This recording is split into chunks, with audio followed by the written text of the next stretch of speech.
Buenos Aires, Argentina, año 2000. En el barrio de Saavedra, un lugar tranquilo y muy familiar. Un crimen rompió la rutina de los vecinos y marcó para siempre la historia policial de Argentina. Un hombre apareció asesinado con más de 100 puñaladas en todo el cuerpo. Las sospechosas, sus propias hijas. Los medios no tardaron en ponerle un nombre a este caso: la casa de las hermanas satánicas. Pero, ¿qué pasó realmente en esta propiedad de la calle Manuela Pedraza 5800? ¿Por qué la apodaron de esta forma? Hoy hablaremos de dos de los casos más brutales en la historia de Argentina, en donde se involucraron misas negras, se involucraron rituales satánicos y sacrificios humanos. Y para comenzar con estas historias, quiero presentarles a nuestra querida Fer Padilla, quien nos acompañará esta noche para ir detallando poco a poco, ir desglosando cada una de estas historias y apoyándonos dentro de su arista como criminóloga, todo lo que nos pueda aportar sobre estos casos. Fer, ¿cómo te trata esta noche? Muy bien, querido Sergio, un poquito consternada por los casos que vamos a hablar el día de hoy. De hecho, uno de ellos fue considerado jurídicamente como el primer caso en donde se llevó rituales satánicos, una misa negra, e involucra un ritual satánico en donde hubo un sacrificio humano. De verdad es indescriptible la forma en que pasó todo. Y cabe aclarar que este tipo de casos ustedes nos los hacen como forma de petición siendo miembros del canal. Hubo uno que fue el que más nos estuvieron pidiendo, que fue el caso de las hermanas satánicas de Saavedra. Pero entenderán que muchos de estos casos a veces carecen de información o no encontramos por completo toda la información necesaria por más que buscamos, por lo cual hemos decidido traer diferentes casos que tengan similitudes para poder complementar y hacer un episodio un poco más extenso como a ustedes les gusta. Si nos ven de repente que estamos leyendo en algunas anotaciones en los celulares o en algunas libretas que traemos aquí, entiendan que es meramente por traer la información más fidedigna y más real posible, porque en muchas ocasiones o en algunas fuentes se mencionan, por ejemplo, diferentes edades, diferentes nombres, fechas, datos, exacto, o datos que de repente se nos puedan ir de nuestras manos, por lo cual les pedimos que nos escriban en los comentarios si ustedes conocen alguna otra versión de los casos que les vamos a presentar. Pero bueno, ¿están listos para resolver un nuevo misterio? Esto es el Antipodcast.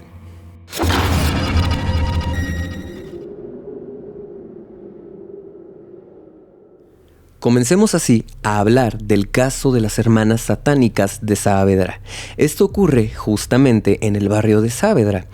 Resulta que los vecinos de la calle Manuela Pedraza empiezan a alertar constantemente a la policía porque escuchan que en la casa 5800 empiezan a haber ruidos muy extraños, pero no ruidos paranormales, sino de personas que están en un conflicto meramente interfamiliar. Se escuchan peleas, que azotan las puertas, que constantemente hay chicas que están pidiendo ayuda.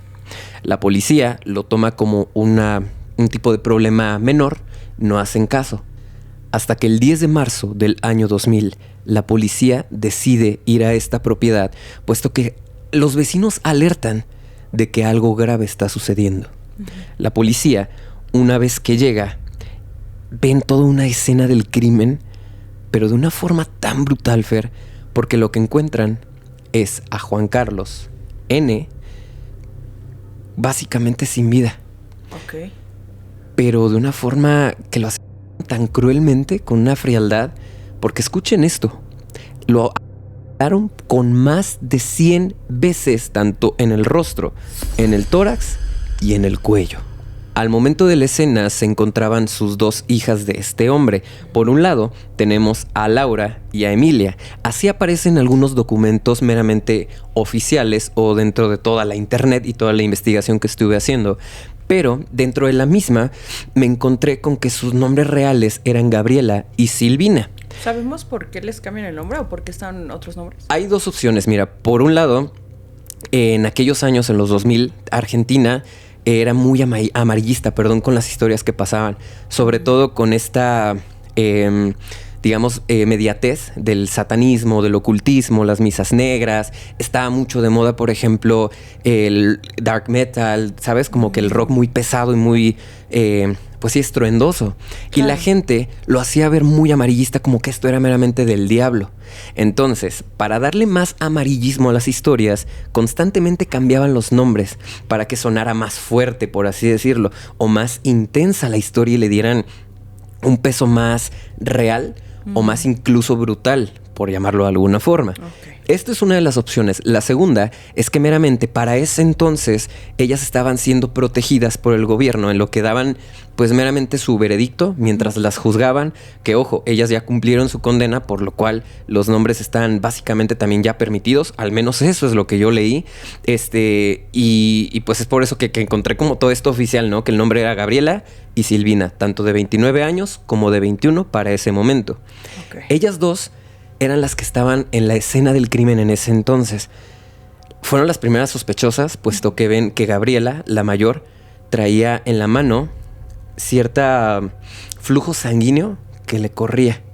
Entonces... Oye, Serge, perdón que te interrumpa. ¿Sabemos si este flujo sanguíneo era de la víctima o era de ella? O también, una segunda pregunta que te quiero hacer directamente, ¿qué objetos o cómo se encontraba visiblemente a primera instancia en la escena del crimen?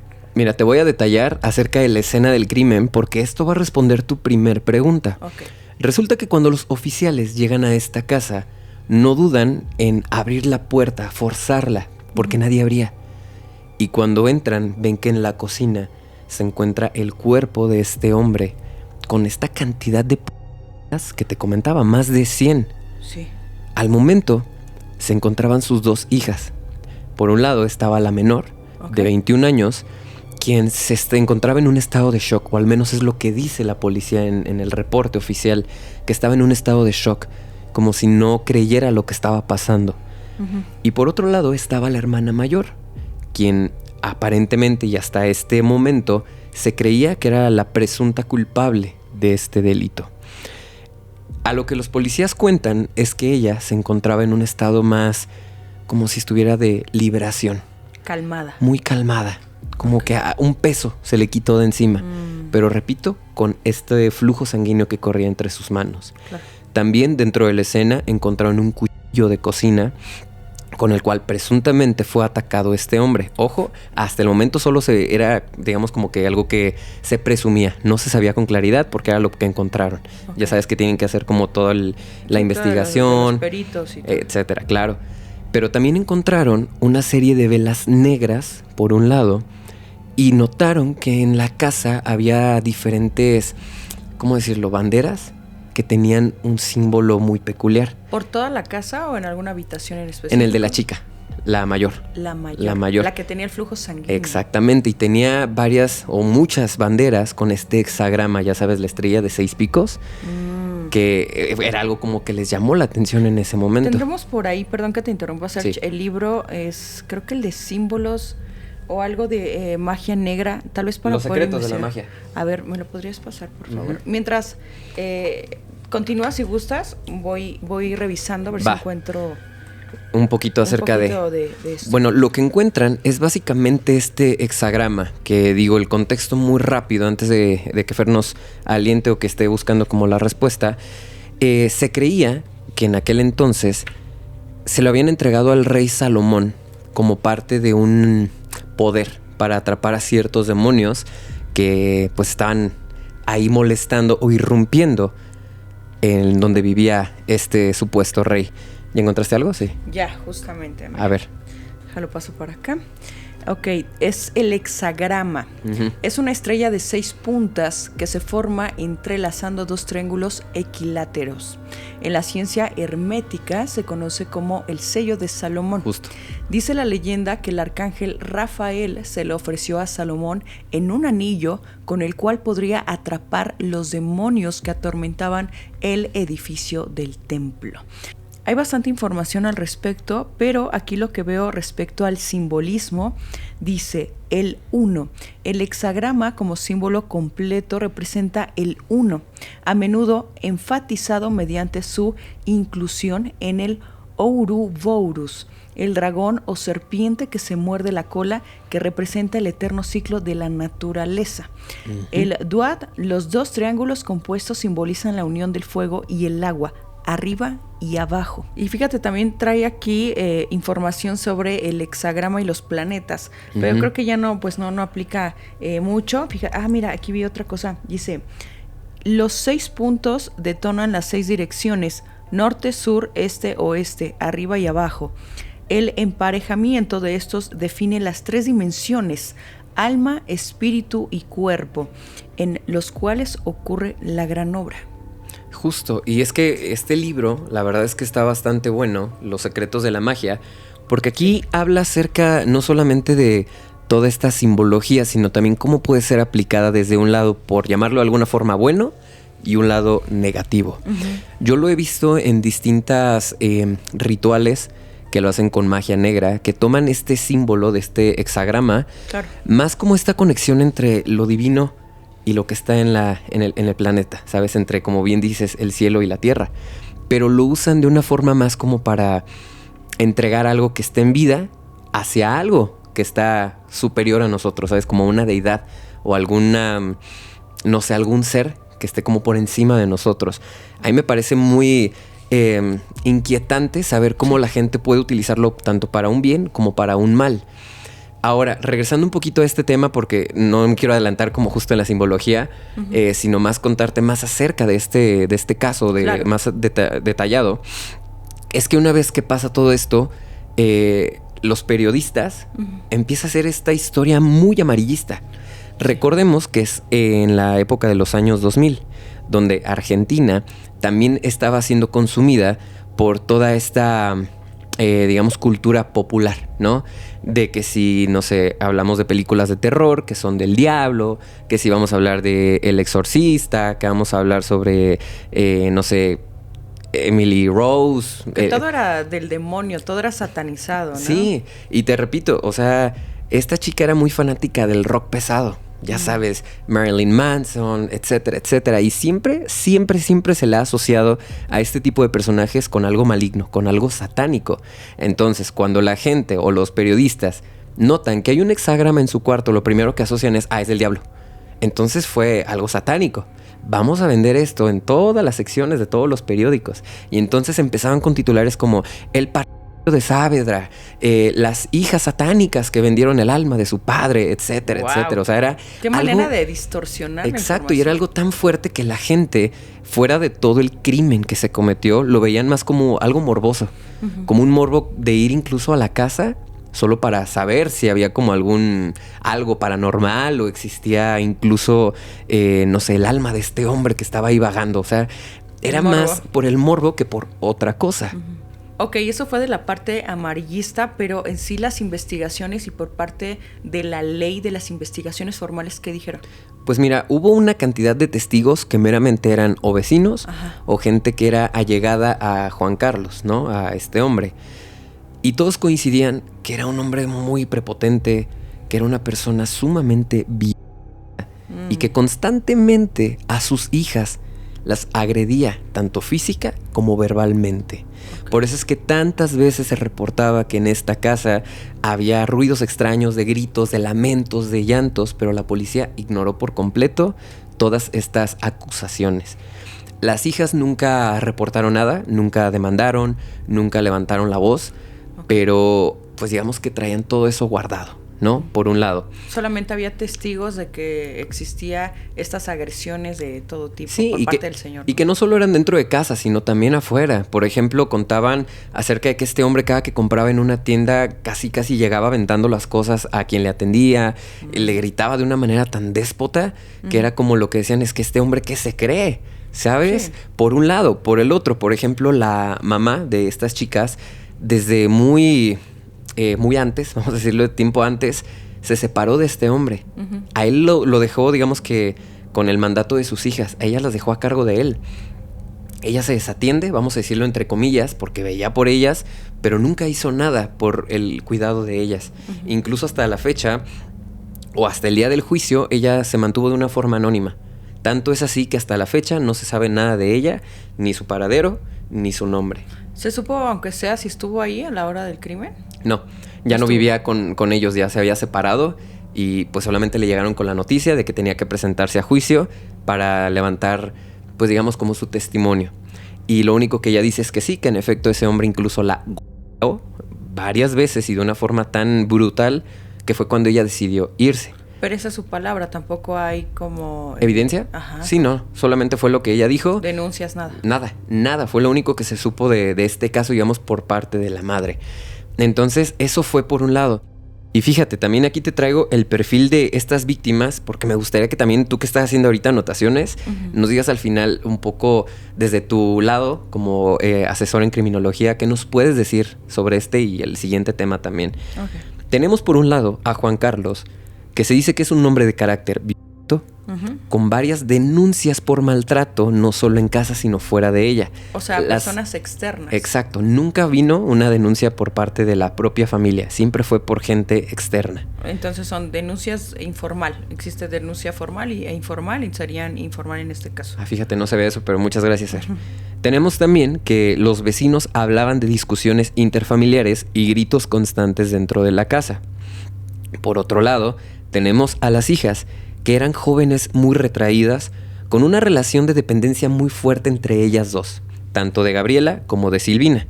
Recuerden, Gabriela es la mayor, Silvina la menor. Sí. Para este entonces, Gabriela tenía 29 años y su carácter era más racional, era la más fría de ellas dos, y fue quien llevó a cabo el liderazgo durante la planificación de todo este crimen. Tuvo influencia porque se decía que era la que más resentimiento cargaba con el padre. O sea, que tenía un odio incluso guardado desde tiempo atrás, incluso años, en contra de su propio padre. Y según la prensa, tenía inclinaciones hacia lo esotérico y lo ocultista, lo que reforzó este mito de que pues la casa era satánica. Como les mencionaba, le encantaba el rock pesado, el heavy metal, y tenía constantemente libros incluso que hablaban de magia negra. Encontraron que tenía estas banderas con el hexagrama, etcétera, pero nunca se comprobó que ella fuera... o profesara alguna de estas creencias o algún ritual incluso, o quisiera algo por el estilo. Okay. Tenemos por el otro lado a Silvina, que es la hija más joven. Su carácter era más vulnerable y que dependía emocionalmente de su hermana. La gente, incluso los testigos, decían que nunca las veían separadas. Siempre estaban juntas, iban a cualquier lugar juntas y eran como uña y mugre. Okay. Pero siempre la menor era la que dependía de su hermana. Si su hermana le decía, haz esto, lo hacía. No lo hagas, optaba por quedarse entonces así de brazos cruzados. En el juicio se le presentó solo como coaccionada, ¿no? Su rol fue más pasivo en la ejecución del crimen, pero fue muy clave en la preparación y el encubrimiento. Y por último tenemos a la madre, que era alguien que digamos que fue casi borrada de la crónica policial. Una mujer que también había sufrido en carne propia la violencia de Juan Carlos y que había logrado salir de la casa antes de su desenlace. Su ausencia marcó a las hijas, que quedaron solas bajo el dominio de su padre, que se volvió cada vez más controlador. Y en cuanto al juicio, bueno, este comenzó un año después, en 2001, en los tribunales de la ciudad de Buenos Aires. Los protagonistas, pues obviamente, eran las dos hermanas, tanto Claudia como Silvina, acusadas de asesinar a su padre Juan Carlos N. en la propiedad ubicada Manuela Pedraza al 5800. El caso llegó a los medios con tintes de ritual satánico, aunque la acusación formal fue por homicidio agravado por el vínculo. Claro. Por un lado, tenemos la versión de las hermanas, que ellas afirmaban que su padre era alguien sumamente violento, controlador y abusivo. Dijeron que habían actuado en un momento de desesperación, que fue un crimen más vinculado al hartazgo y a la defensa propia que a una planificación ritual. Negaron que fuera una satánico, aunque en el allanamiento la policía encontró libros de ocultismo, los símbolos y las velas negras que fueron usados por la prensa para generar más impacto. La versión oficial o de la fiscalía es que sostuvieron que las hermanas lo asesinaron de manera premeditada. Debido al examen toxicológico se determinó que Juan Carlos fue dopado con sustancias ilícitas, es decir, primero lo durmieron y después acabaron con su vida. Y presentaron los objetos satánicos que hallaron como evidencia, lo digo muy entre comillas, porque estaban las velas negras, este libro de ocultismo que meramente era más como una una especie de revista, vamos a decirlo, pero no tenía nada como rituales de, a ver, paso número 1, haz esto, paso número 2, no. O sea, no se podía vincular de alguna forma más que a lo mejor como una simple creencia o un gusto que tenía esta chica por, pues sí, por la parte del ocultismo, por pero así no, decirlo. no que tenía que ver directamente con los hechos de haberle quitado la vida Sí, y no. todo el ritual. O sea, que dijeras, se encontró ahí como el paso a paso de cómo dopar a su papá, pues no venía nada de eso, simplemente era como hay un libro que tenía en su recámara y lo asociaron parte de este crimen, de alguna u otra forma. Las velas sabemos, Sergio, si estaban como literalmente así como que al lado del cuerpo, algo por el estilo. No. Una escena preparada. Es que es lo más raro que la prensa fue quien dio este avistamiento como más amarillista. Entonces lo podemos contar como un hecho descriptivo que no es oficial, es algo meramente que quién sabe si ocurrió realmente. Exacto, o sea, como que trataron de llevarlo con esa narrativa de decir que fue algo satánico para, pues, vender, ¿no? En la parte del periodismo, por llamarlo de alguna forma, pero que digas, estaba ahí la escena como tal, el hombre en un círculo, no sé, de sal o algo por el estilo, la verdad es que no. Okay. O sea, lo encontraron incluso con un crimen que fue directo al momento, o sea, lo hicieron y ya. No hubo tiempo de ni siquiera como de preparar algo, vamos a decirlo así. De acuerdo. Ahora, por otro lado tenemos a los testigos que hablaban de la mala relación familiar, los gritos constantes y las peleas. Los amigos de las chicas señalaron que ellas solían hablar de su padre como un tirano y que fantaseaban con librarse de él. La madre, cuando apareció, fue en un rol más como testigo de contexto, reforzando que la convivencia con su, en ese entonces ahora, expareja, era muy dura y que este hombre nuevamente tenía un carácter muy violento. Al final, el veredicto fue que las hermanas fueron condenadas en 2003, 2 años después del juicio, sí, a 19 años de prisión por el crimen. Ambas. Exacto. El tribunal desestimó la teoría del satanismo como móvil directo, pero reconoció la premeditación y la violencia extrema del acto. El caso se conoció en la prensa como las Hermanas Satánicas y el apartamento quedó estigmatizado como la Casa Satánica de Saavedra. Fer, después de esto que te comenté y que te leo, ¿tú crees que existe la posibilidad que fue algo meramente de un ritual o fue más un crimen pasional? No, yo la verdad no creo que sea como por un tema de ritual o que sacrificio o algo por el estilo. La verdad es que creo que concuerdo muchísimo con la decisión que tomó la justicia, el gobierno en sí, en cuanto a que fue premeditado, principalmente por varias cosas. O sea, estamos hablando de que se le dopó, ¿no? Esto lleva una planeación, sí o sí. Entonces, además el hecho de que se le haya atacado tantas veces con este objeto para quitar la vida, como bien dices, es algo que se demuestra como una descarga emocional. Tenemos que entender, y de hecho esto lo vemos mucho en psicología forense principalmente, que cada ataque diferente en cada parte del cuerpo nos dice o nos señala algo. El motivo, el posible motivo o hacia dónde va dirigido. Entonces, en este caso, ¿fue en el pecho o en qué parte del cuerpo sabemos? El primer ataque fue directamente al corazón. Se lanzó al corazón y de ahí continuó tanto del pecho, es decir, el tórax, hacia el cuello y después en la cara. Fue como de abajo hacia arriba. Claro, era totalmente algo personal y de venganza. Aparte, ¿100 veces? Sí, no, o sea, de por sí, de verdad, obviamente no es como que diga y pongan la prueba con un muñeco o algo por el estilo, para nada, pero es muy cansado mantener este ritmo. No sé cuánto tiempo haya durado el ataque, la verdad, pero obviamente nos está diciendo que era una cuestión de venganza, de rencor, de odio, que ya se tenía acumulado totalmente durante años. Me atrevo a decir, obviamente es muy importante que las personas que sufren ese tipo de cosas, yo sé que es muy difícil, muy complejo, pero es muy importante poder tener como un antecedente de denuncias del tipo del maltrato, por ejemplo, de este sujeto que se tenía, para que esto pueda ayudar o sea, esto hubiera ayudado mucho en su proceso. Claro. No hubiera descartado de que fuera, obviamente, insisto, premeditado, planeado, pero probablemente les hubiera ayudado. Digo, no me voy a meter aquí en la boca del lobo en un territorio que no me corresponde de abogado o algo por el estilo, ¿no? Y fíjate, Gabriela, cuando estaba, que es la mayor, la que cometió básicamente como todo el crimen, en el juicio, ella decía que sentía como que no pertenecía a su cuerpo en ese momento que lo hizo. O sea, no tanto hablamos de un tema paranormal, sino más cuestión como de una despersonalización. Como que al momento de que ella estaba en shock, continuó solo porque algo le decía, hazlo, síguelo haciendo. Hasta que en algún momento, según o quiero pensar, se cansó y dejó de hacerlo. Y fue cuando la policía llegó y encontró todos estos restos. Tal vez por eso ella estaba con esta actitud de calma, ya terminó. Me liberé. Y la otra chica, su hermana, la más chica, pues estaba como, En shock. ¿qué acaba de pasar? ¿Qué acabo de ver?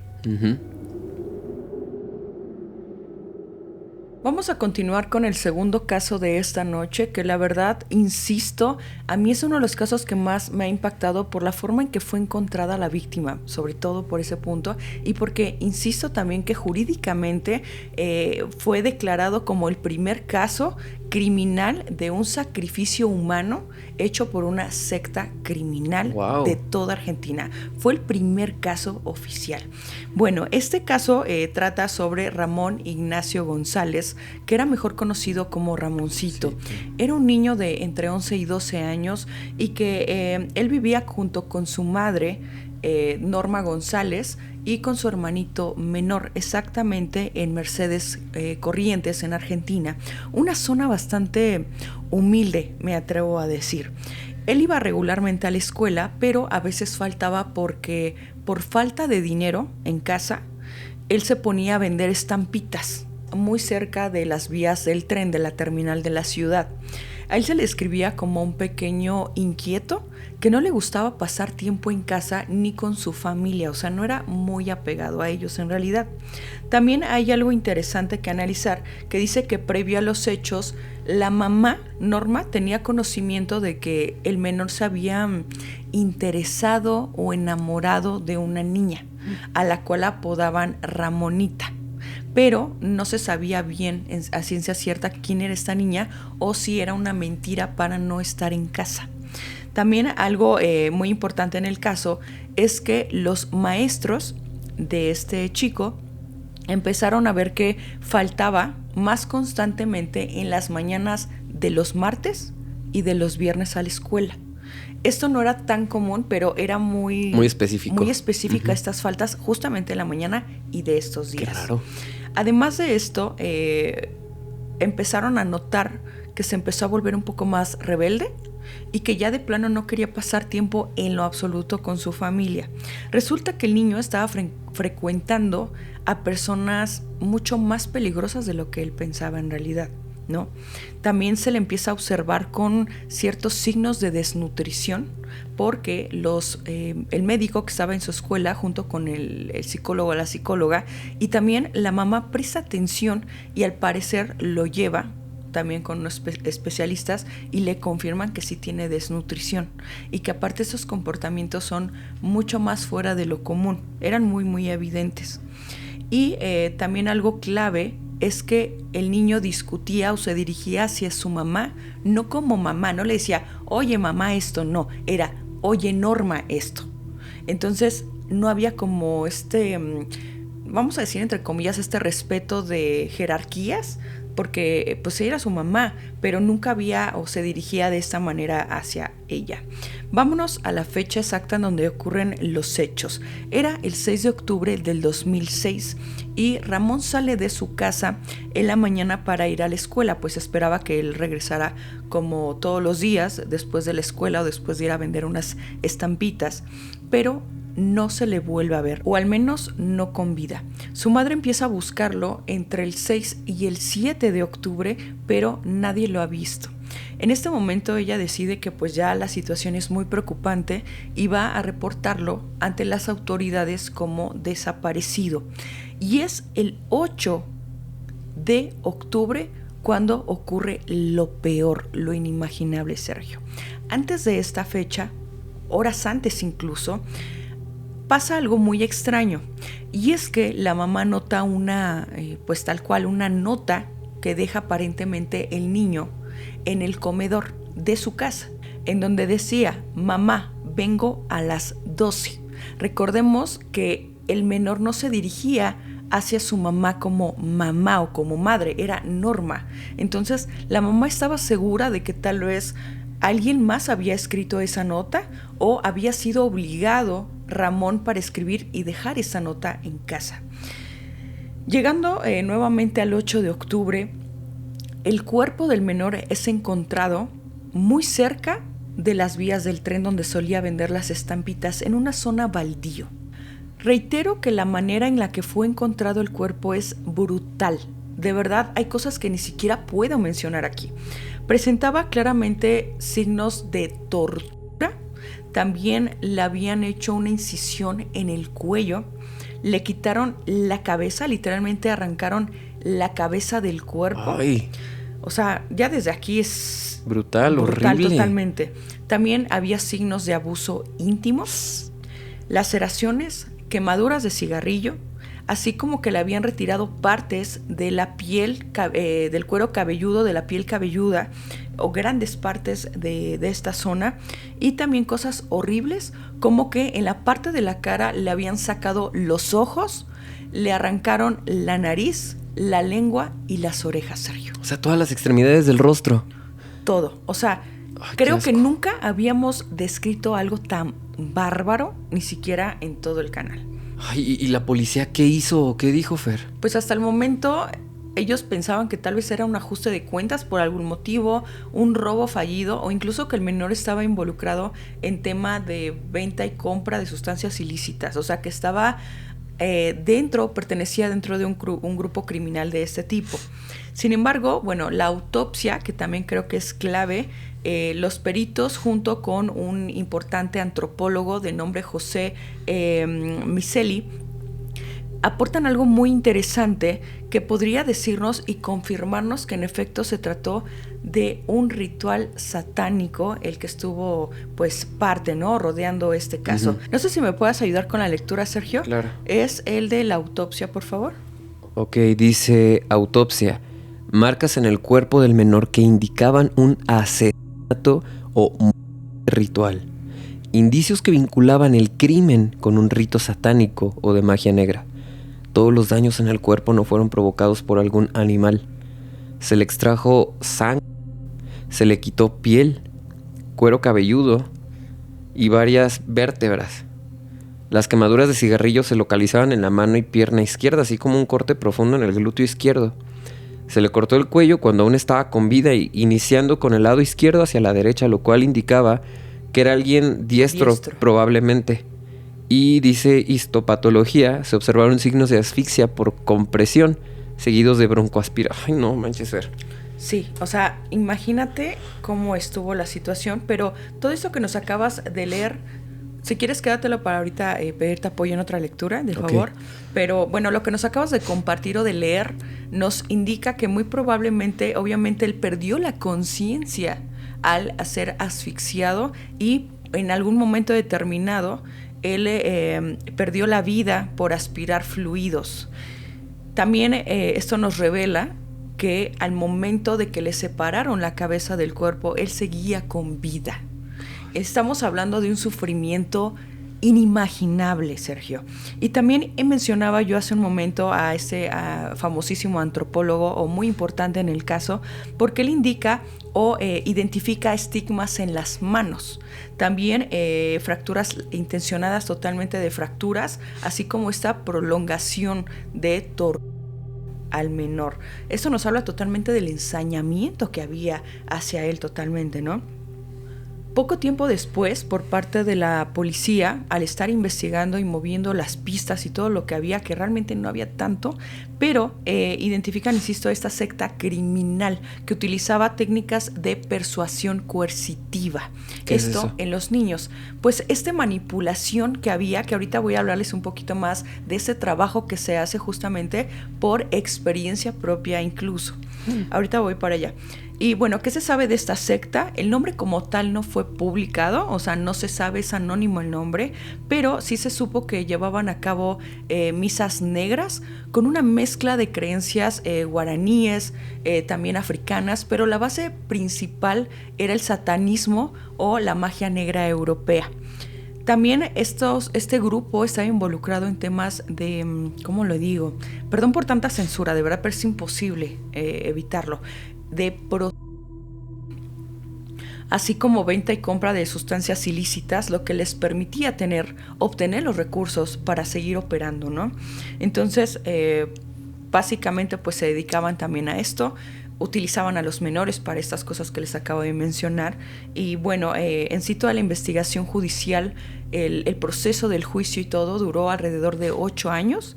Y bueno, fue entre el 2007 y el 2015, ¿no?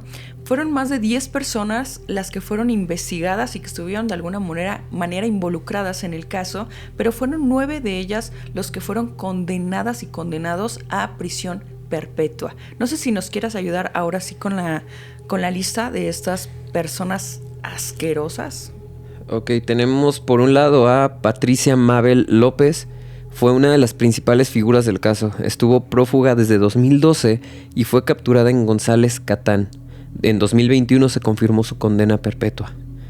Daniel Alberto Alegre, autor material del crimen, estuvo prófugo, fue capturado en Córdoba en 2011 y finalmente condenado en 2015. En 2021 la Corte Suprema confirmó su condena a prisión perpetua. Yolanda Martina Ventura, Esteban Iván Escalante, Jorge Carlos Alegre, César Carlos Alberto Begiristain, alias Carlitos, Claudio Nicolás González, alias El Porteño o El Brujo, Osmar Aranda y Ana María Sánchez. Qué bola de asquerosos, ¿no?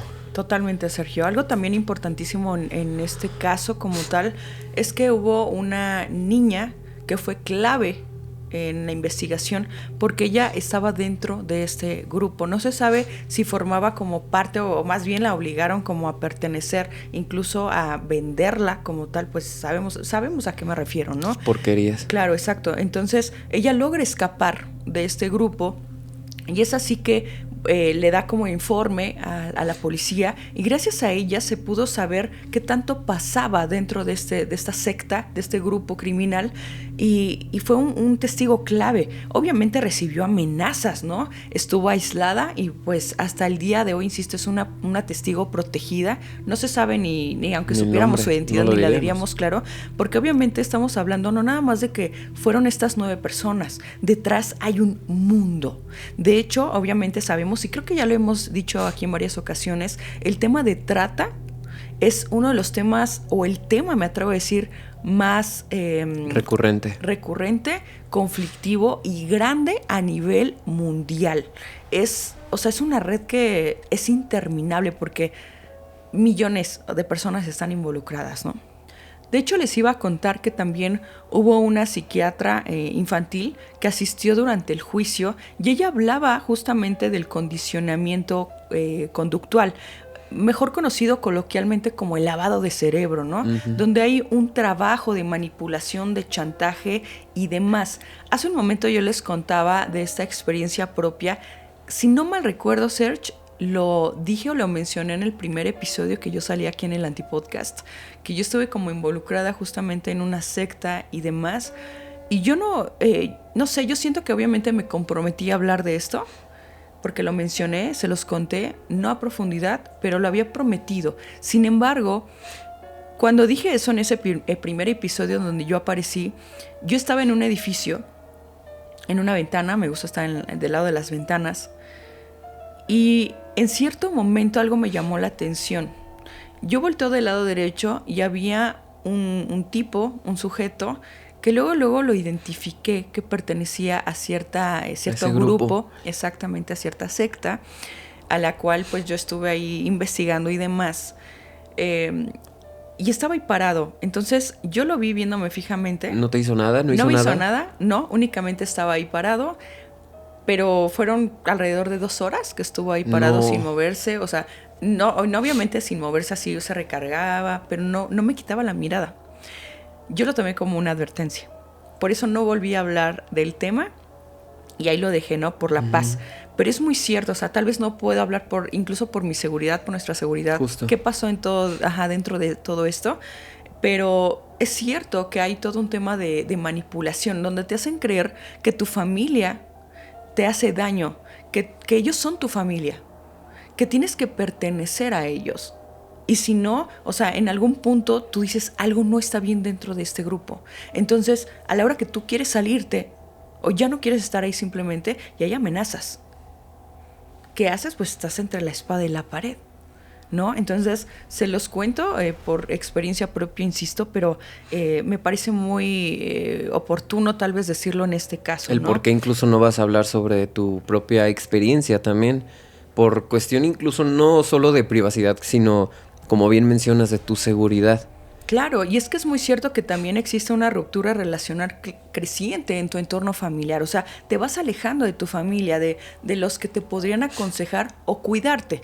Pero si sumamos eso a que tienes problemas, por ejemplo, en casa, que eres un adolescente que está sufriendo violencia, buscas pertenecer y ser protegido de alguna manera por estos grupos. Entonces, ahí sí les sugiero que presten mucha atención en si algún hijo o alguien que conocen mayormente pequeño se va alejando y se va apartando de ustedes. Presten mucha atención, porque de verdad estos grupos están a la orden del día, ¿no? No solo eso, también a aquellos papás, porque digo, nosotros que hemos sido pequeños y hemos sido adolescentes con estas ganas de sentirte, como bien dices, perteneciente a algo, buscas a cualquier persona. Y entonces uno como papá, en muchas ocasiones, con tal de que tu hijo no te esté molestando en el momento, es decir, sí, vete. O te doy dinero para que te vayas, no sé, a las maquinitas a jugar. Claro. O vete con tus amigos, no me molestes, te doy el celular, la tablet. Y se hacen de una forma irresponsables con sus propios hijos. Claro. Ahí es donde a mí me entra como mucho esta cuestión, Fer, esta preocupación, como incluso un poco también social, el qué hacemos para entonces cuidar a nosotros de un pequeño, ¿sabes? Sobre todo de este tipo de grupos, porque tú como adulto ya eres más consciente, ya sabes qué de cierta forma está bien, qué está mal, pero un pequeño es más fácil que lo manipulen y lo lleven por ese camino para ver qué cosa hacen con ellos, ¿sabes? Sí, claro, o sea, es un tema de prestar mucha atención a los niños, principalmente a los adolescentes, porque es muy fácil caer, no nada más en sectas, ¿no? Estamos hablando de que en una banda, en ciertos grupos que delinquen, entonces es muy fácil que caigan en este tipo de cosas, pero sin duda volviendo como al tema en sí, creo que tienen que haber como varios factores para que se cometan estos crímenes, como fanatismo ideológico, también dinámicas de poder, vulnerabilidad social y obviamente una psicopatología individual en el caso que tú nos comentabas, ¿no? Creo que ya después de tanto daño, sin duda se puede desarrollar en el caso de esta chica, Gabriela, me dice que se llamaba, ¿no? Y bueno, yo para finalizar de mi parte, en cuanto al análisis criminológico que pude hacer de ambos casos, uno es el perfil del grupo, en donde estos líderes o suelen ser liderados por una figura muy carismática, en donde te suele, como insisto, hacer toda esta manipulación, yo te caigo bien, yo sí te voy a querer, yo voy a ser una figura paterna o materna para ti. Entonces suele ser mucho o de esta manera que funciona. En cuanto a la victimología, los niños o familiares directos, que lo vimos en ambos casos, suelen ser víctimas mayormente por este acceso directo que se tiene. Entonces también son vistos muchas veces como ofrendas puras, principalmente los niños. En cuanto a la dinámica del delito, también aquí tengo la anotación, el crimen ritual no busca obtener únicamente un bien material, sino que también busca... El diablo. ¿Me escuchaste? ¿Qué? Escucho una risa. 3 es la dinámica del poder, en donde el crimen ritual no es que busque únicamente un bien o un beneficio material, sino que se busca probar a algún miembro del grupo o al grupo en general la lealtad que tienen para con el grupo o hacia el líder, hacia la secta en sí. Y ellos de esta manera te involucran, te van sumergiendo a todo lo que cometen y quitan cualquier tipo de freno moral. Y por último, el entorno social. Lastimosamente estos grupos o estas sectas se dan mayormente en comunidades vulnerables donde hay una falta enorme de vigilancia. Entonces, al existir esta falta de vigilancia, los delitos son mucho más frecuentes, más comunes. Y esto les permite seguir operando. Pero hasta que no ocurre uno de estos casos como los que contamos esta noche, Sergio, no es que se voltee a ver. Realmente está pasando algo muy grave en la que se tiene que prestar atención. Justo, y digo, es que yo de mi parte no puedo emitir como mucha opinión porque no soy tan experto en la parte de la criminología como tú nos estás asesorando. Pero sí cabe la pena como aquí mencionar que, digo, hasta la fecha, ¿cuántos casos no hemos encontrado de pequeñitos que son tomados en contra de su voluntad? Por ejemplo, hace poquito que leí el caso de este pequeño aquí en México, que fue capturado porque su mamá debía una deuda de 1,000 pesos mexicanos. ¿Qué caso? ¿Qué caso? Horrible. ¿No se lo puedes contar como brevemente? Es que es muy fuerte. Mira, es muy fuerte, pero en resumidas cuentas, una señora que incluso tiene una discapacidad psicomotora, le cuesta mucho emitir palabras, hablar al 100%, debía una deuda de 1,000 pesos. Un préstamo. Un préstamo. A un par de señoras, si no. A una señora, y justo esta señora junto con su hija y su entonces novio, por así decirlo, tomaron a este pequeño y se lo llevaron como parte de su deuda. Hasta como que pagara. No me has pagado, hasta que no me lo pague, no me pagues lo que me debes, te lo regreso. Te lo regreso. ¿Cuál va siendo la sorpresa? Que a este pequeño lo empezaron a maltratar, lo dejaron sin comer por días y el menor perdió la vida. O sea, a mí se me hace algo muy fuerte como incluso a los pequeños ya no solo los tomas como humanos, sino como objetos, ¿sabes? Y a mí me cuesta mucho hablar de este tema, pero no se me ven así como muy sensible, pero me cuesta muchísimo hablar de esto porque sinceramente siento que los pequeños o los menores son una fracción de la población que son muy vulnerables, sumamente vulnerables, que fácilmente puedes manipular y que la gente usa todo lo que tiene en su capacidad para hacer lo que quiera con ellos, ¿no? ¿Cuántas veces no hemos escuchado incluso, por ejemplo, casos de pequeñitos que, como te mencionaba hace rato, que sus papás con tal de dejar que no te molesten a ti como papá, les das el celular y que incluso se contactan con gente a través de videojuegos, ¿no? El famoso incluso Roblox.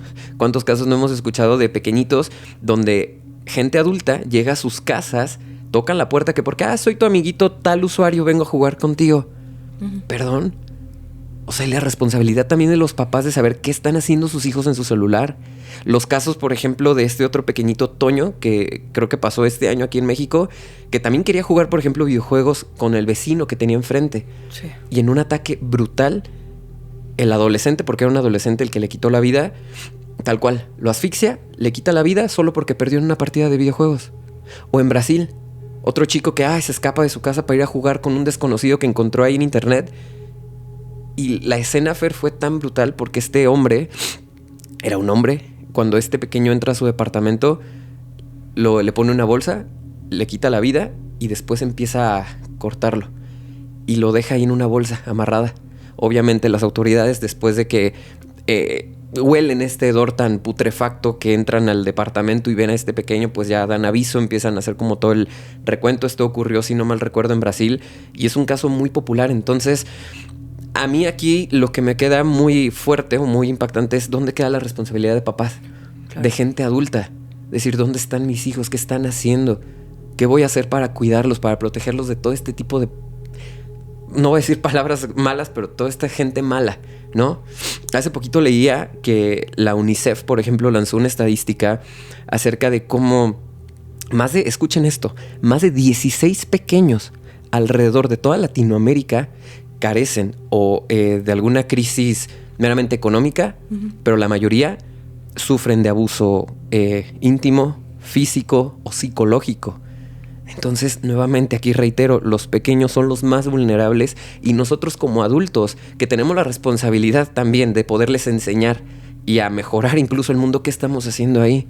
No, yo nunca he contado como esto porque me da mucha, incluso hasta miedo decirlo, pero creo que es bastante aquí certero mencionarlo, pero por ejemplo, cuando yo me desarrollé en algún tiempo en la parte del periodismo también gubernamental, cubrí una nota de un pequeño que se dedicaba a grupos delinquivos, pero a quitarle la vida. O sea, imagínate, siendo pequeños, ¿no? De hecho, en ciudades del norte, aquí en México. Estadísticamente, en la actualidad, son a los que más reclutan.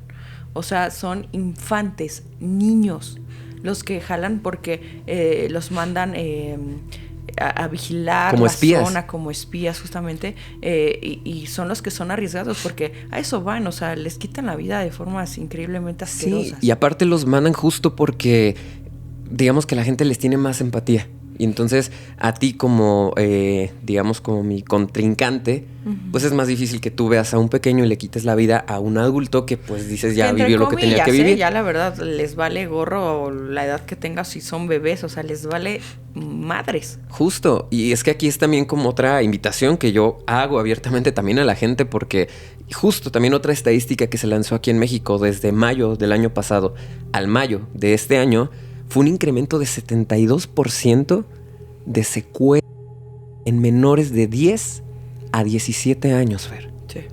Entonces, ¿dónde queda nuestra responsabilidad también como sociedad?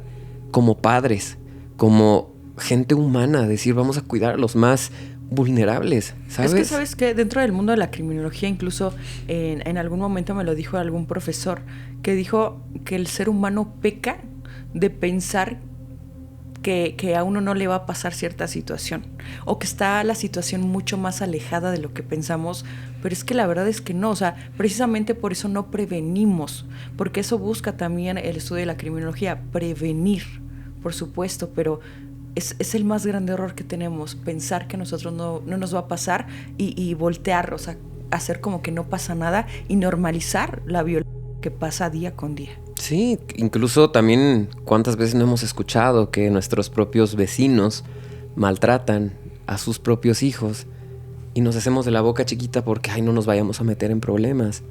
O sea, yo en algún momento que viví de manera muy cercana con unos vecinos a los cuales reportamos varias veces y las autoridades nunca hicieron nada. A estos pequeñitos, sus papás, o específicamente su papá, los golpeaba de una manera tan brutal, Fer, que pensamos que en algún momento iba a acabar con su vida. Tanto fue así que a 2 de sus hijos los dejó con un trauma neuronal. Uno de los pequeños no puede mover la parte izquierda de su cuerpo, el otro tiene problemas para hablar. Entonces, es ahí donde te digo, por más incluso también que uno quiera hacer algo, pues no todo cae sobre tu responsabilidad. Sí, claro, lo que mencionábamos del reporte formal o informal y todo esto, pero si no hay apoyo también por parte de las autoridades y del gobierno, aunque uno quiera reportar, y es que también es ese tema, Sergio, porque es como, yo reporto pero no hace nada, yo denuncio pero no se hace nada, entonces es todo un tema, es una cadena, si no te frenas tú como individuo que quieras ayudar genuinamente, sin interés, te frena la justicia al final del día. Pero es triste. También, ¿qué haces cuando tú lo haces por tu propia mano, que quieres hacer justicia? ¿Qué pasa? O sea, ¿cuántas veces también no hemos escuchado estos casos de que alguien por meter la cuchara en donde no le importaba o no le... pues si no era de su interés, vamos a decirlo, incluso les quitan la vida. Y entonces ahí quedó como un héroe, pero al final su heroísmo quedó en perder la vida por algo que posiblemente iba a seguir, ¿no? Actos de violencia que nunca van a acabar. Claro. Entonces también ahí es, ¿qué podemos hacer? ¿Qué estamos haciendo mal como sociedad? ¿Qué estamos haciendo mal a través de todo este pensamiento social meramente para creer que si hacemos las cosas por nuestra propia mano o pueden cargar con nuestra propia vida? O si no hacemos nada, también cargamos con nuestra propia peso de saber que no hicimos nada por alguien, ¿sabes? Yo creo que es que si pusiéramos como cada punto que tuviera que ver para poder acercarnos siquiera a una solución, no terminaríamos de platicar, Sergio, pero bueno, si te parece bien, ya para relajarnos un poquito con ese tema, que estos casos que la verdad nos tensan un montón, vámonos a las invocaciones de esta noche, o mejor aún, primero, la pregunta de esta noche, que tenemos esa dinámica ya para soltar un poquito estos temas tan fuertes. Y la pregunta es, ¿cuál es el episodio que más te ha costado hacer, Sergio? Y el que más te ha gustado y por qué. Ay, a ver, de que más me ha gustado, yo creo que sonará bien, pero bien cursi, pero el de Freddy Krueger me encantó. Sinceramente, todo lo que tiene que ver con episodios de historias de terror o de películas basadas en historias reales, como esa, la de Ed Gein de Matar en Texas, o por ejemplo la de... ¿Qué Ed? Quiero aclarar aquí que no hicimos un episodio como tal, sino que es un caso criminal similar, que es el coleccionista de huesos humanos. Es muy bueno, también les dejamos aquí la etiqueta para que lo vean. Sí, o ese, o por ejemplo también el de esta familia endogámica, basada, o la película que estuvo basada, la de Camino hacia el Terror. Camino hacia el Terror. Esas como me gustó mucho hacer las investigaciones, porque número uno, pues conocí más acerca del tema, y número dos, porque volví a ver las películas y digo, bueno, me entretuvo. Y el caso que más me ha costado, creo que número uno puede ser lo del barco fantasma, porque, híjole, para encontrar toda la evidencia y todo lo real fue muy, muy, muy difícil.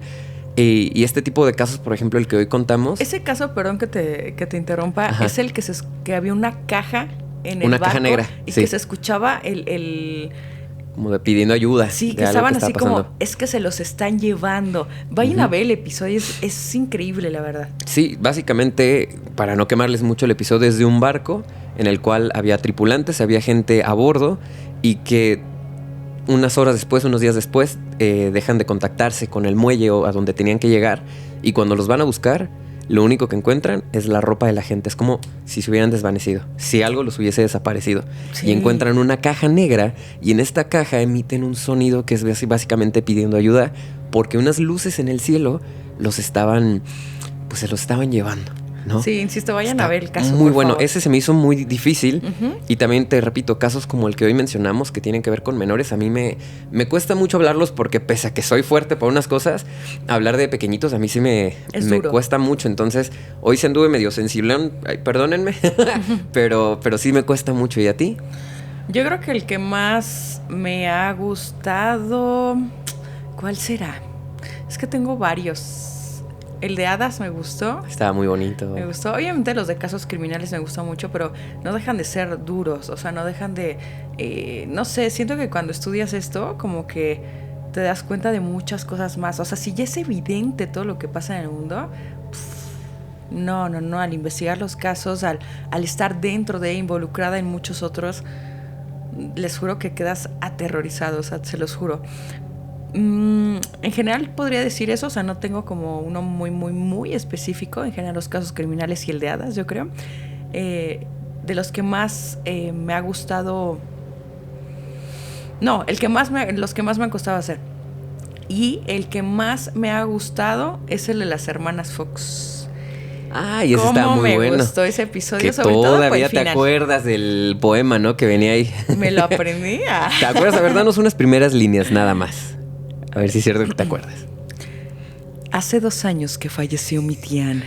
Ella estaba muy enferma de un cáncer de pulmón y duró varios meses en cama. Qué fuerte que te lo sabes todavía, ¿eh? Yo me lo sé. Pero esa fue una carta real, ¿no? A un poema, yo. De un poema. Y yo, ¿qué padre poema, no? Sí. No, fue una carta real que dejaron una de las pocas evidencias que existían de estos... Sí, estos es como que comunicaciones con el más allá de una de las clientes de las hermanas Fox. Pero aparte me gustó mucho el episodio Search, porque al final, ¿te acuerdas qué pasó al final? Después del Dulces Pesadillas, ahí aparece algo que hicimos con mucho, mucho amor. Claro. Una sesión espiritista. Ajá. Porque yo siento que muchas personas no lo vieron, o tal vez dijeron, ya se apagó el foco, ya vámonos. Uy, sí, vámonos. Y se perdieron de una actuación. De una actuación sublime. Estelar. Así de ser reconocidos por la Academia de los Oscars. Sí, no, o sea, nos quedan cortos ellos. Llorar. Pero bueno, vámonos con las invocaciones ahora sí, mi querido Sergi, ya para ir cerrando este episodio. Ok, quiero comenzar mencionando a Dantecito888, quien es miembro Escoba Voladora, y dice: hola chicos del Antipodcast, aprovechando que es un episodio más de crimen, les quería contar que hace poco descubrieron a un supuesto asesino serial en el barrio en el que vivo. Habían varios cadáveres enterrados en su casa y solía amenazar a los vecinos con un machete y cosas así. Se me hace algo súper irreal que sucedan tan cerca mío, ya que desde siempre me interesaron los casos de misterio y true crime. Y nada, eso les quería contar. ¿Qué opinan? Saludos desde Argentina. ¿Qué opinamos? Que nos escribas el nombre de quién era esta persona o este supuesto quitavidas. y con gusto pues lo podemos añadir a la lista para hablar acerca de este caso. También tengo a Andrés Duarte 1638, quien es miembro de Escoba Voladora y dice: no me deja suscribirme a los cursos si ya soy miembro del Antipodcast. Ok, es que recuerden que los cursos son muy diferentes a ser miembro del canal. Ser miembro te da beneficios como ver episodios que las personas, digamos, humanas solamente pueden ver. Pero ustedes como extraterrestres, como ustedes, mis queridos antisuscriptores, solamente podrán ver como las antilecturas, la historia de Pachita, el fin del mundo, el caso de las sirenas, la antibiblioteca, por ejemplo, el famoso, ¿cómo se llama aquí? El librero mágico, etcétera. ¿Cómo se llama donde estoy? ¿Y yo qué es esto? Pero yo nada más quiero pasarles el tip porque hay muchas personas que nos han dicho que no se pueden suscribir y que no les da la opción. Yo pude resolver, creo que el dilema. El enigma. Porque a ti también te he preguntado muchas veces que no se puede. Pues, si lo intentan en una computadora, o sea, en una laptop, no en su celular, ni en la tablet, en una computadora de escritorio. Un monitor. Exactamente. Es muy probable. Les juro que el 99.9% de las personas que me han preguntado lo han resuelto así. Les paso ese tip, me dicen, gracias, mira. Es eso, era eso, no sabía por qué, pero ya se los pongo. Bueno, pues ahí está, pero recordemos nada más entonces que hay dos formas. Uno es hacerse miembro y el otro es el curso de meditación. Si tú eres miembro, no te va a dejar ver el curso. Tienes que pagar el curso porque es punto y aparte. Viceversa, si tú pagas por el curso, no te va a permitir ser miembro. O sea, tienes que pagar los dos. No para ser VIP. El mero, sabor ranchero. Sí, queremos echarnos un tamalito. Ay, si no sean malitos. Ya la Fer anda bien blanquita, ¿no? Del hambre. De la hambre. De ese lado quiero invocar a Jailen Céspedes 4422. Es miembro Caldero Mágico y dice: excelente trabajo, chicos. Con mis niños no nos perdemos ni un solo episodio. Hace poco soy miembro, sin embargo, ya nos vimos todos los episodios desde el inicio. Amamos la antibiblioteca. Queremos más contenido por ahí. Saludos desde Calafate, Argentina. Mira, oye, Argentina, sí, mira, nuevamente. Justamente. También quiero invocar de este lado a Catherine Contreras 800, es miembro fantasma. Hola, excelente episodio. Espero mi antisaludo en el próximo episodio. Aquí está nuestra querida Catherine. De este lado tengo a Alejandro Sánchez-W1V, quien es miembro fantasma, y menciona: amamos mucho el programa Mi Pareja. Y yo así cuando dijo pareja. Ay, bien celoso este señor. No nos visto que ponen la banderita LGBT así cuando dicen pareja. Bueno, nos gusta verlo y después hacer cosas de grandes para quitarnos el miedo. Gracias por tanto, querido Alejandro. Pues muchas gracias. Provecho y pues vénganse para acá. Invítenme. Qué felices han de estar. Gracias por comer enfrente de los que no tenemos ni un pan. Pobrecito. Ni quien nos arrime una jarrita de agua, ¿verdad? Gracias. Que no te arrimen. Quiero invocar a Scare Nights.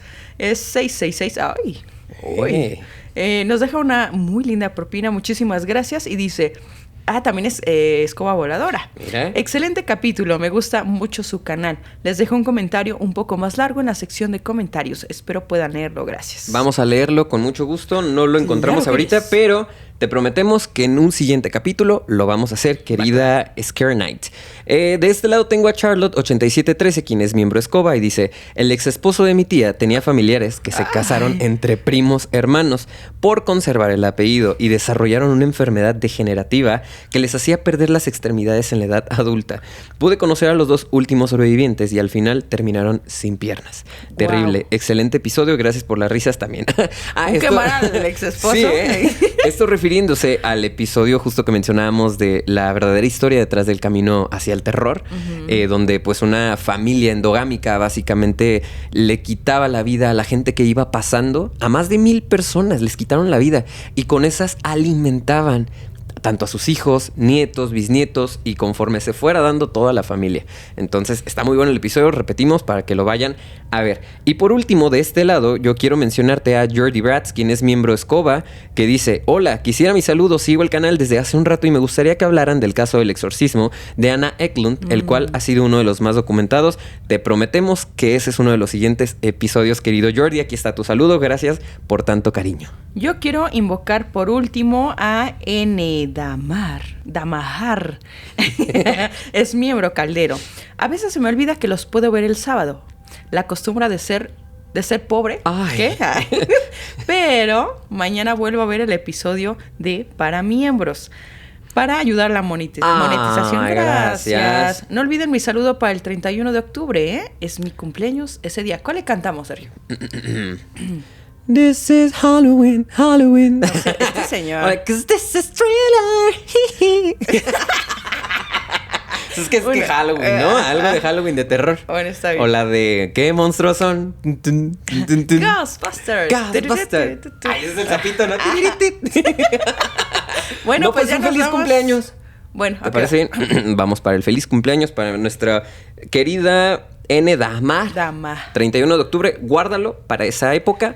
Nos subas a Instagram, nos hagas virales y nos compartas con toda tu familia. Dice así: feliz cumpleaños a ti, feliz cumpleaños a ti, feliz cumpleaños querida Damar, feliz cumpleaños a ti, agudo.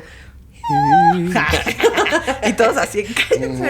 Bueno, pues ya nos vamos porque ya se nos alborotó aquí después del gran cambio de look de nuestro querido Sergio. Ay, de veras. Este episodio. Nada más rápido, hicimos una bella puesta en Instagram donde yo tristemente, bueno, no triste porque sí quedé bien, quiero pensar, pero perdí. Orlando aquí. Tun, tun, tururun, tun. Ah, no, ese es de Hijo de Tronos.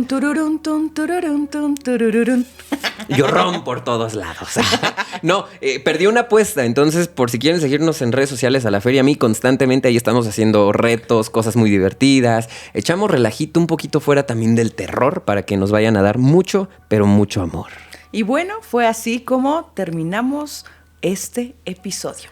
Nosotros somos Sergio, Fer y Miguel y esto fue el Antipodcast. Les deseamos dulces pesadillas.